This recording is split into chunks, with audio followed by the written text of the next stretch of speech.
నేను రోడ్డు మీద నిల్చున్నాను. ఒకడు వచ్చి వస్తావా అని అడిగాడు. అప్పుడు నేను అన్నాను, నేను రావాలంటే మీ సమాలు బాగుండాలి అంకుల్. ₹1 కోటి ఉన్నవాడు కూడా చేయలేని ఎంజాయ్ క్వార్టర్ మందు తాగినోడు చేస్తాడు. అది మందుకున్న పవర్. చేసే వాళ్ళకి ఎంత ఓపిక ఉండాలంటే వేయించుకునే వాళ్ళకి కూడా అంతే ఓపిక ఉండాలి. 10 ఎకరాల పొలం ఉన్నవాడికి పిల్లనివ్వకుండా 50,000 జాబ్ ఉన్నవాడికి ఇస్తే వాడికి వచ్చిన జీతాన్ని 10 సంవత్సరాలు దాచి ఆ పొలమే కొంటున్నాడు. ఒకడిని అడిగా, నువ్వు నెలకు ఎన్నిసార్లు షేవ్ చేస్తావని.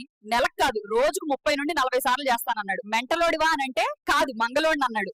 భార్య భర్త మధ్యలో ఏ గొడవ రాకుండా ఉండాలంటే సింపుల్ గా భర్త అరిచినప్పుడు భార్య లోపలికి వెళ్ళిపోవాలి, భార్య అరిచినప్పుడు భర్త బయటికి పారిపోవాలి. మా ఆయన చీర కొనమంటే గొడవలు పడి మరీ చీరలు కొనిపించుకుంటారు. అవేమో బీరువాల్లో దాచుకుని పగలు రాత్రి తేడా లేకుండా నైటీలతో గడిపేస్తారు. ఒకడు మీరు చాలా బాగున్నారు అన్నాడు. థ్యాంక్ యూ, మీరు కూడా బాగుంటే నేను కూడా మీకు చెప్పేదని అన్నాను. దానికేముంది, మీరు కూడా నాలా అబద్ధం చెప్తే సరిపోతుంది అన్నాడు. ఏంటోరా బాబు, కొంతమంది అమ్మాయిలకు ప్రేమించేటప్పుడు తల్లిదండ్రులు గుర్తుకురారు, పెళ్లి చేసుకునేటప్పుడు ప్రేమించిన వాడు గుర్తుకురాడు. నా ఫ్రెండ్ నైట్ వాళ్ళ బాయ్ ఫ్రెండ్ తో ఓయోకి వెళ్ళింది. ఓయోకి వెళ్ళి ఏం చేశారని అడిగాను. మటలాడుకుంటూ టీవీ చూస్తూ పడుకున్నాం ఉంటుంది. నిజమే అంటారా?